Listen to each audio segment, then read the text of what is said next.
कब होगी शादी, कब होंगे बच्चे, ये वो सवाल है जिससे आप में से कई सारे लोग परेशान होंगे। और आज मैं इस वीडियो में अपनी खुद की कुंडली से कैसे आप बता सकते हो कि शादी का साल कौन सा है या बेबी कब आएगा, इन दोनों टेक्निक को आपके साथ शेयर करूंगा। ये वही तरीके हैं जिनसे कोई भी ज्योतिषी आपके मैरिज का टाइम बताता है या बेबी कब आ सकता है उसका टाइम आपको बताता है। बहुत सारी टेक्निक होती है इनको अप्लाई करने की, उनमें से कई सारी इंपॉर्टेंट और एक्यूरेट टेक्निक की आज हम यहाँ पर बात करने वाले हैं। तो वीडियो को एंड तक जरूर देखिएगा। और जिनकी शादी हो चुकी है या जिनके बच्चे हो चुके हैं, आप में से भी ऐसे कई लोग होंगे, वो लोग भी एक बार जरा चेक करिए कि क्या ये टेक्निक आपकी लाइफ में अप्लाई होती है। क्या आपने शादी अपनी मर्जी से करी थी या प्लेनेट ने करवाई थी, और कमेंट करके ज़रूर बताइएगा। अब हम यहाँ से अपना वीडियो शुरू करते हैं। लेकिन अगर आप हमारे चैनल पे बिल्कुल पहली बार आए हैं या बहुत ही बदमाश हैं, अभी तक सब्सक्राइब नहीं किया, तो बेल आइकन दबा दीजिए, चैनल सब्सक्राइब कर लीजिए, क्योंकि ये बिल्कुल शुभ मुहूर्त है चैनल को सब्सक्राइब करने का। बिल्कुल बेसिक से स्टार्ट करते हैं। सबसे पहले कुंडली, आपको अपनी जन्म कुंडली चाहिए होगी। ये आप किसी भी ऑनलाइन सॉफ्टवेयर से बना सकते हैं और सबसे अच्छा ऐप है होरोकॉस्मो। हमारे द्वारा बनाया गया, मेरी ऑर्गेनाइजेशन द्वारा बनाया गया ऐप है, आप इसको यूज कर सकते हैं। इसमें आपको अपनी फ्री कुंडली विश्लेषण के साथ साथ कुंडली भी आपको देखने को मिल जाएगी, जो कि कुछ इस तरह से दिखाई देगी। ये है आपकी जन्म कुंडली। इसको हम नेटल चार्ट के नाम से बुलाने वाले हैं आज के इस पूरे वीडियो में। नेटल चार्ट, ये याद रखिएगा, क्योंकि कई सारे आज नए कॉन्सेप्ट भी आप सीखने वाले हो। तो जन्म कुंडली आपके पास आ गई, उसको समझने के लिए थोड़े से बेसिक्स क्लियर कर लेते हैं। जैसे कुंडली इस तरह से दिखाई देती है। अब इसमें जो हाउस होते हैं वो हमेशा फिक्स होते हैं, ये मूव नहीं करते हैं। आपके, मेरे और हम सब की कुंडली में फर्स्ट हाउस हमेशा यही रहेगा। चाहे यहाँ पर नंबर कुछ भी लिखा हो, ऐसा हो सकता है कि नंबर लिखा हो 7, नंबर लिखा हो 8, नंबर लिखा हो 9 या फिर 10 लिखा हो, उससे कोई फर्क नहीं पड़ता। ये हाउस हमेशा ही फर्स्ट रहेगा। और इसी तरह से ये सेकंड, ये थर्ड, ये फोर्थ, ये फिफ्थ, और इस तरह से साइकिल चलती रहेगी 12th हाउस तक। ठीक है। यहाँ पे अब आपके मन में आ सकता है कि जो नंबर लिखे हैं ये किस चीज़ के होते हैं। 10 लिखा है, किसी के में 11 लिखा है, किसी के में 12 लिखा है। तो ये नंबर राशियों के नंबर होते हैं। और यहाँ पे आपके देखिए, हर एक नंबर की कौन सी राशि होती है, हिंदी में और इंग्लिश में नाम आपको लिखा हुआ दिख रहा है। और इस राशि का लॉर्ड कौन है या मालिक कौन है, वो आपको यहाँ पे बगल में दिखाई दे रहा है। तो इतनी चीज़ें आपको बेसिक चाहिए होती है किसी भी हॉरोस्कोप को समझने के लिए। इसे मैं प्यार से 12-9-12 कहता हूँ, जिसमें 12 हाउसेज होते हैं, 9 प्लैनेट्स होते हैं और 12 राशियाँ होती हैं। ठीक है। अब फॉर एग्जाम्पल ये कुंडली हम ले लेते हैं अपनी। यहाँ पे होगा कि फर्स्ट हाउस में 9 नंबर की राशि बैठी हुई है। 9 नंबर की राशि आप यहाँ से देख सकते हैं, धनु राशि होती है। तो फर्स्ट हाउस में धनु राशि बैठी हुई है, ऐसा समझ में आता है। अभी धनु राशि का जो लॉर्ड है, जरूरी नहीं है कि वो इसी हाउस में बैठे। धनु राशि का लॉर्ड, बाय द वे, आप इस यहाँ से देख सकते हैं, जुपिटर होता है। हो सकता है जुपिटर यहाँ बैठ जाए, हो सकता है जुपिटर यहाँ बैठ जाए। तो जुपिटर कहीं भी इन 12 खानों में से बैठ सकता है। तो हम इसको क्या कहेंगे, फॉर एग्जाम्पल अगर जुपिटर यहाँ बैठा है, फर्स्ट हाउस का लॉर्ड। अब यहाँ पे राशि का नाम लेने की जरूरत नहीं है, जो राशि जहां पड़ गई वो उस हाउस का एड्रेस बन गया, और जो प्लेनेट इस राशि का मालिक है वो उस हाउस का ही मालिक बन गया। तो यहाँ पे कहेंगे फर्स्ट हाउस का मालिक 7th हाउस में बैठा हुआ है। 7th हाउस में किस राशि में बैठा है, तो बोला 3 नंबर की राशि में बैठा हुआ है। इस चीज को, ये बहुत बेसिक है, इस चीज को एक बार रिवाइंड करके देख लीजिएगा अगर आपको समझ में नहीं आई। हर हाउस का मालिक उस राशि के मालिक से डिसाइड होता है। फॉर एग्जाम्पल अगर यहाँ पे हम कहें ये 10th हाउस होता है, इसका मालिक कौन होगा, तो आंसर है मरकुरी, क्योंकि यहाँ पर आप देखें 6 नंबर का मालिक मरकुरी है।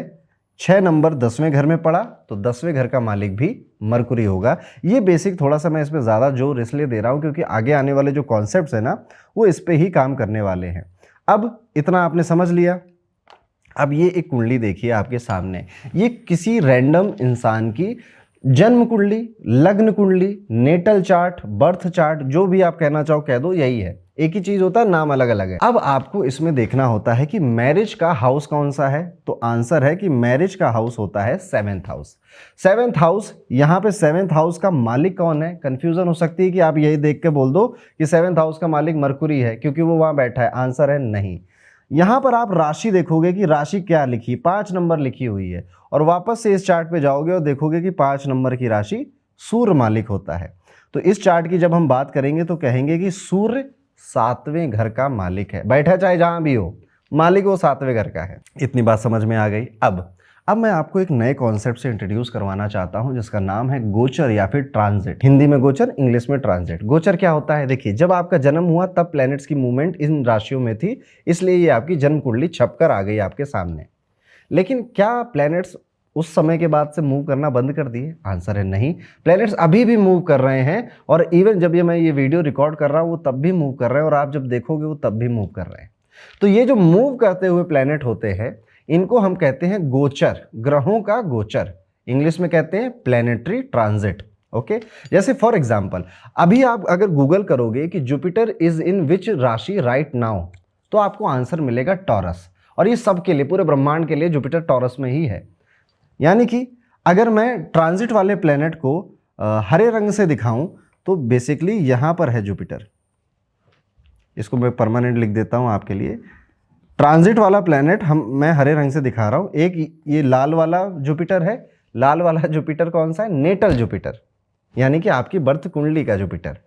और ये हरे रंग से जो जुपिटर मैंने बनाया है, दिस इज गोचर का जुपिटर, ट्रांजिट का जुपिटर। इतना समझ गए? अब रूल क्या है? रूल ये है कि अगर ट्रांजिट का जुपिटर आपके 7th हाउस को आस्पेक्ट कर ले तो शादी हो जाती है। ट्रांजिट का जुपिटर 7th हाउस लॉर्ड को आस्पेक्ट कर ले तो शादी हो जाती है।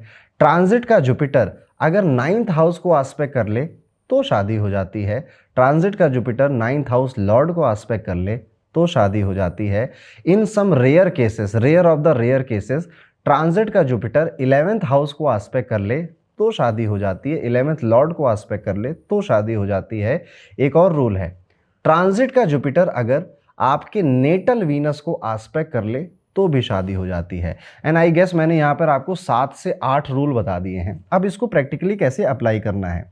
सबसे पहले आपने यहाँ पे ये देखा कि आस्पेक्ट कर ले, ये वर्ड बार बार आ रहा है, तो आपको यहाँ पर पता होना चाहिए कि जुपिटर का आस्पेक्ट होता क्या है। जुपिटर के 3 आस्पेक्ट होते हैं, एक होता है 5वां, एक होता है 7वां, और एक होता है 9वां आस्पेक्ट, 9th आस्पेक्ट। अब इसको देखा कैसे जाता है? अभी फॉर अ टाइम बीइंग मैं ये जो ट्रांजिट जुपिटर ग्रीन वाला था इसको इरेज कर दे रहा हूं और आपके नेटल जुपिटर की ही बात कर लेते हैं। एस्पेक्ट समझना है, चाहे ट्रांजिट जुपिटर हो चाहे नेटल जुपिटर हो, एक ही तरह से देखा जाता है। बस अगर आप टेक्निक समझ गए तो इजी है। कैसे? जुपिटर बैठा 5वां एस्पेक्ट कहते हैं, 5वां एस्पेक्ट होता है, तो जहां से बैठा जुपिटर वहीं से एस्पेक्ट काउंट करना है और एंटी क्लॉकवाइज आगे बढ़ना है। जैसे कि 1 2 3 4 5, यानी कि ये जो जुपिटर है लाल रंग का हमने यहाँ पे बनाया हुआ है, इसकी दृष्टि या फिर एस्पेक्ट यहाँ पर जाएगा। इसी तरह से 1 2 3 4 5 6 7, एक दृष्टि इसकी इस हाउस पे आएगी। फिर देख लेते हैं, फिर से काउंट कर लेते हैं।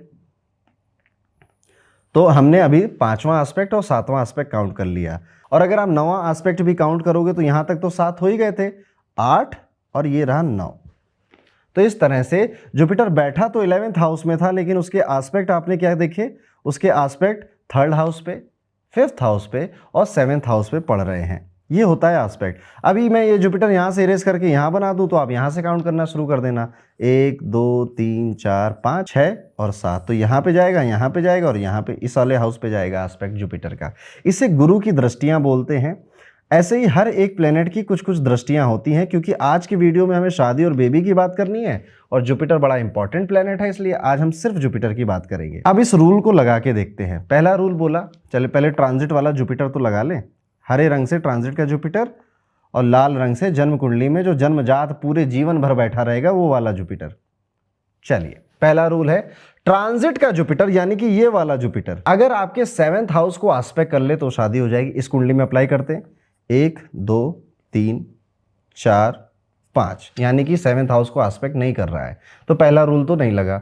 दूसरा है 7th हाउस के लॉर्ड को, इस केस में 5 नंबर की राशि के लॉर्ड सूर्य है, इनको एस्पेक्ट कर ले, तो वो हमने देखा वो भी नहीं कर रहा है। तीसरा रूल हमारा कहता है कि चलो ठीक है 9th हाउस को तो एस्पेक्ट कर लो तब शादी हो जाएगी, तो 1 2 3 4 5 6 7, 9th को भी नहीं एस्पेक्ट कर रहा है।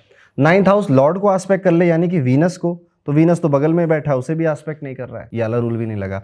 इन सम रेयर केसेस मैंने बोला आपको कि 11th हाउस को या 11th हाउस लॉर्ड को एस्पेक्ट कर ले, तो 7 8 9 उसको भी नहीं आस्पेक्ट है, सारे रूल फेल हो गए। लास्ट का एक रूल बुलाया था आपको कि ट्रांजिट का जो जुपिटर है ये नेटल वीनस को, नेटल वीनस मतलब जो जन्मजात हमेशा आप जब तक जीवित हैं तब तक आपकी कुंडली में वही बना रहेगा। ये नेटल चार्ट है ना, इस नेटल चार्ट के सारे प्लैनेट्स को हम नेटल के नाम से, natal Venus, natal moon, natal Mercury ऐसे ही बुलाते हैं। तो अभी ट्रांजिट का जुपिटर क्या नेटल वीनस को आस्पेक्ट कर रहा है, ना उसके साथ बैठा है ना आस्पेक्ट कर रहा है, तो सारे रूल फेल हो गए। तो इस व्यक्ति की शादी अभी तो नहीं हो रही। जुपिटर जब मूव करेगा, दूसरी कभी किसी राशि में जाएगा, तब इस व्यक्ति की शादी होगी। अब यहां से आपके मन में आएगा कि ओके, तो जुपिटर मूव भी करेगा, कब करेगा जुपिटर मूव?